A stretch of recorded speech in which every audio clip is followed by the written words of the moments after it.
friends, welcome to my channel, Aashmann's Golden Chess of Stories. So let me introduce you to my little brother, my partner in crime, Aarymann.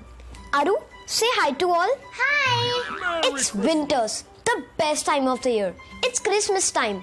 It's a season of gifts. Bhaiya, is Santa Claus for real? Yes, Aru. So today I will tell you about Santa Claus. Friends, before I start, please don't forget to like, subscribe and share this video. There was a monk named Saint Nicholas who was born in 280 AD near Myra, currently known as Turkey. He was a rich man with a golden heart. He used to give away all his wealth generously to help the poor and needy. He used to give away the toys and candies to all well-behaved children on Christmas to spread the cheer of Christmas spirit. You know, Aru, when Saint Nicholas was a baby, he started reading the Bible at the age of 5 years. He was very popular for his stories of humanity and generosity. One such was when he saved the lives of 3 poor sisters from being sold for slavery by their father. Saint Nicholas dropped 3 bags full of money into the chimney from the rooftop of their house. The bags slipped into the stockings that were hung there for drying. Thereafter, it became a tradition and everyone started following it for the Christmas Eve.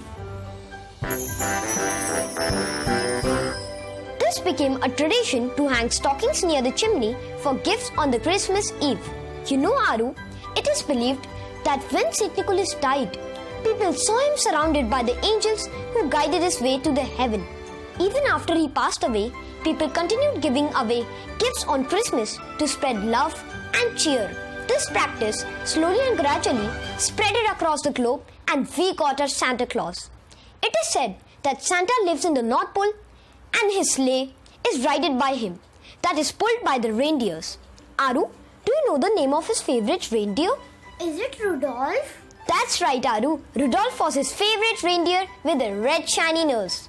Aru, you know, St. Nicholas Day is celebrated on the 6th December and if he was alive today, he would have been 1749 years old. St. Nicholas was also known as Santa Claus. Bhaiya, you mean Santa Claus is not alive because Nicholas died?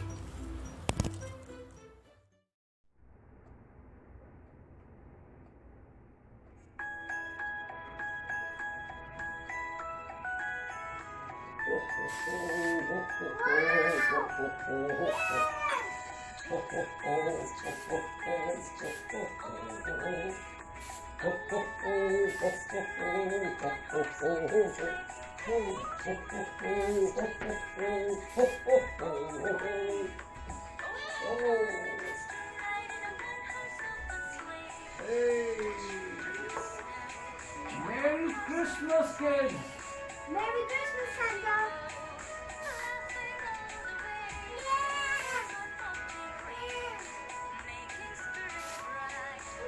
I have some gifts for you. Merry Christmas, my son.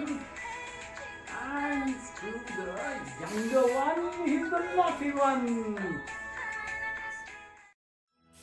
Hey! Ho, ho, ho, ho, ho. Good Merry Christmas, everyone! Merry Christmas! Hey, children! Merry Christmas to you and to all the kids of the world. Okay, tell me one thing. While I was coming, I heard something. Who says Santa is not alive? Santa is alive in each one of you. Santa is alive in all the goodness that urges you to serve the needy and the poor.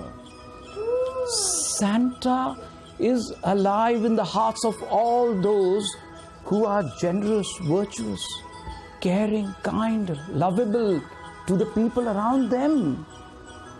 Santa is in the heart of every parent, mind you, who takes that extra edge, extra step to bring a smile on his child's face.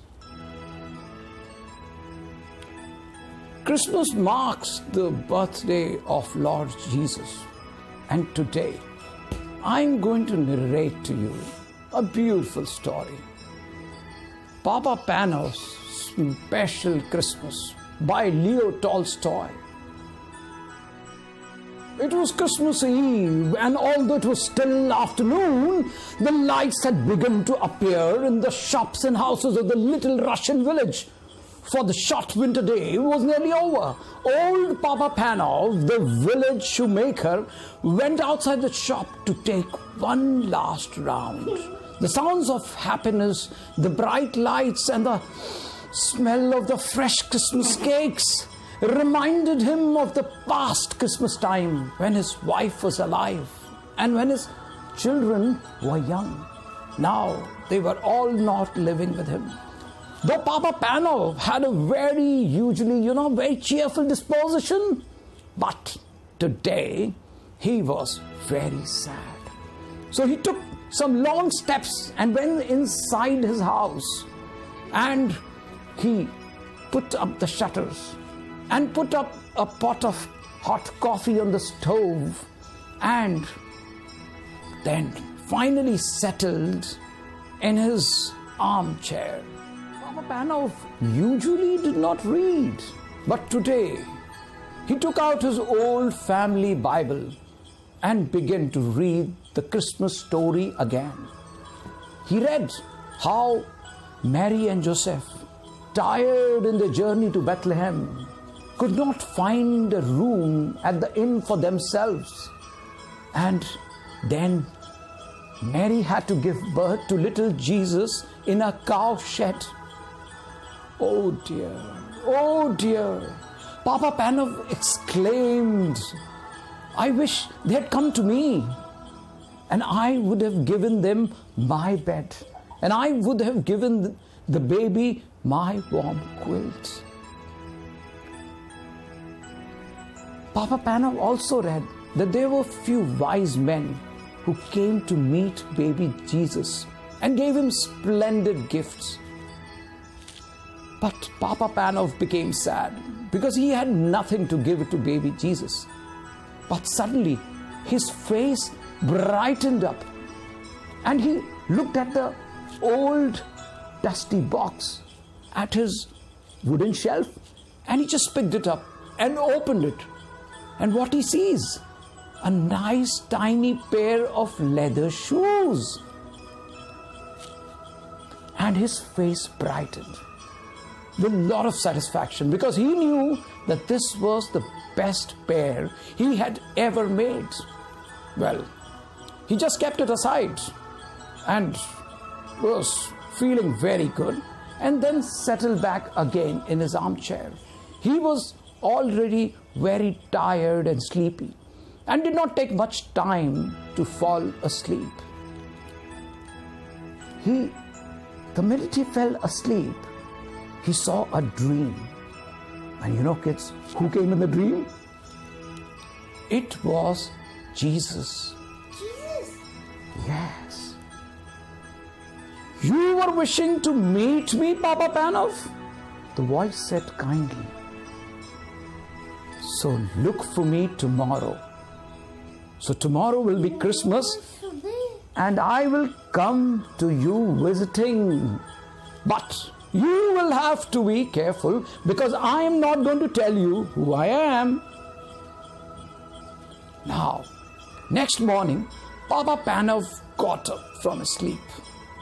But there was a cheerful happiness on his face. He was very, very happy. There was a sense of peace because he remembered his dream. He actually thought that this will be a super special Christmas because this time the Lord Jesus will come visiting him. But he wondered, how will Jesus come? Will he be a small baby? Or will he be a carpenter? Or will he be a young man? Or a great king? As fitted for a God's son. But he had thought to himself that he will need to look carefully. Because whatever way he comes, he needs to recognize him. Right? Papa Panov made his Christmas breakfast, pulled down the shutters and looked at the deserted road. Well, there was no one at the road except the old sweeper. It was raw cold and freezing bitter mist of a morning. Papa Panov opened the door and shouted across the road, "Why don't you come in and have a cup of coffee to beat the cold?" The sweeper couldn't believe it. He was very surprised. He just left his broom and went in the direction of Papa Panov. They both entered the warm room. His old clothes got stained with the heat of the stove. He tremblingly and held the comfortable warm mug and sipped the coffee. Papa Panov looked at the sweeper with a lot of satisfaction, but at the same time, he kept looking outside now and then. The sweeper asked, "Are you expecting someone?" Papa Panov told him about his dream last night. The old sweeper said, "You've brought a little bit of Christmas cheer to my life, which I never expected. And I wish to the Almighty that all your Christmas dreams come true." After he left, Papa Panov put the soup on the stove. And then he opened the door and started scanning the street, but he could find no one. But he was mistaken. There was someone coming. There was a girl who was just walking quietly and very slowly, hugging the walls of the shops and the houses. And she was carrying something. Well, Papa Panov couldn't make out, but when she came closer, he understood that she was carrying a baby in a very thin quilt. She was deeply tired and very, very sad. Seeing the pinched face of the baby, Papa Panov's heart went out to them. He asked the girl, the young mother, why don't you come in? You both need some warmth near the fire and rest." The young mother agreed. She came in and she settled on the armchair with a big sigh of relief. I will warm some milk for the baby," Papa Panov said. "I've had my own kids. I can actually feed the baby if you want." He actually very carefully took the baby and fed him with a spoon. And he actually warmed her little feet by the heat of the stove. "She needs shoes," said the cobbler. But the young mother said, "I cannot afford shoes. I don't have a husband to get home money. And I'm going to the next village to fetch work." Papa Panov thought for a moment and remembered about the shoes he had kept aside for baby Jesus. He thought for a fleeting moment and then made up his mind.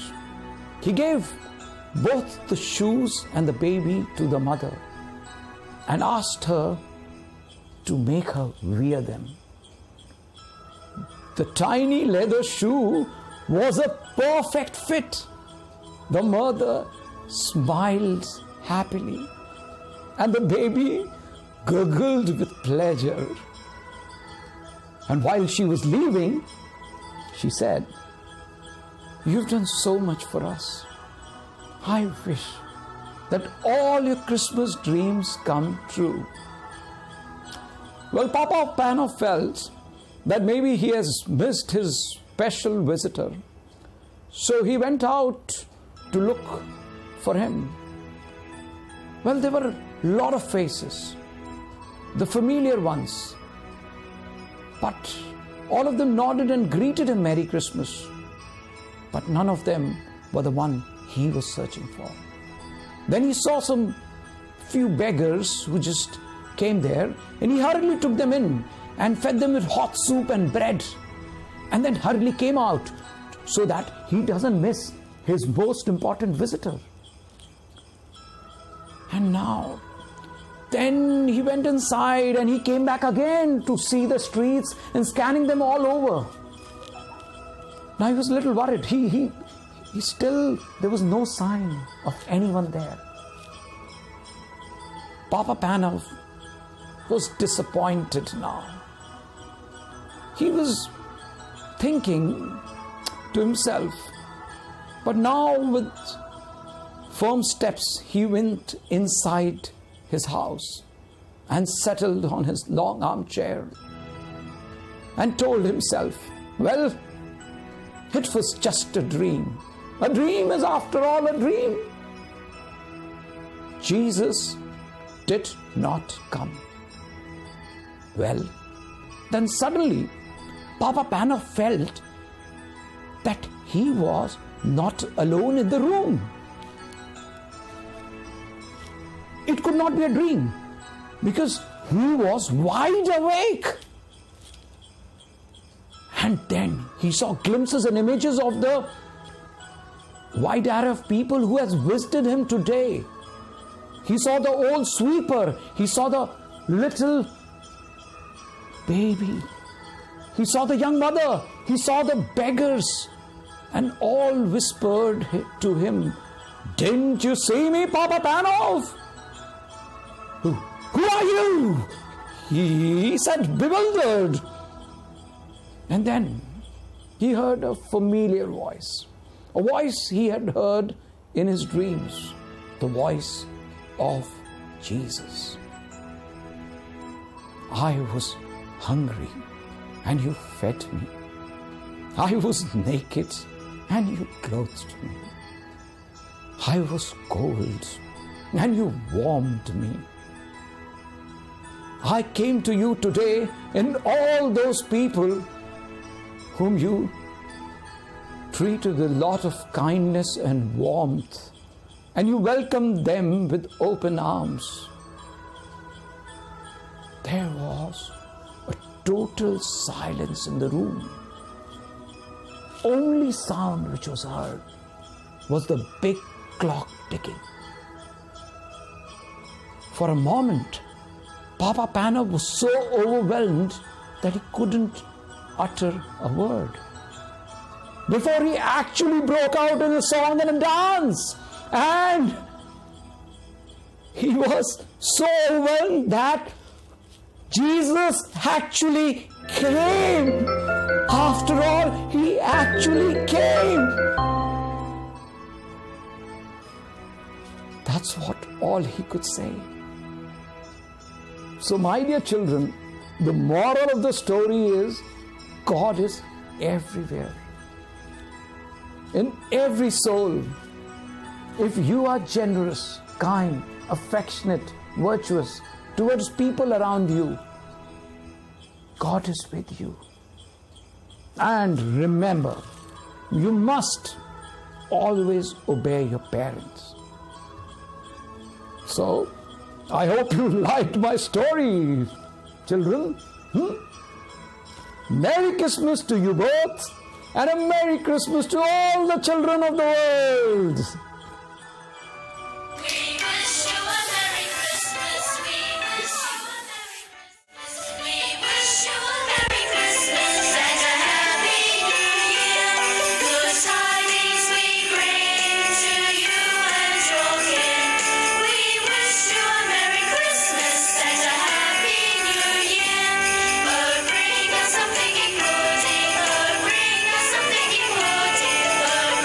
Something important.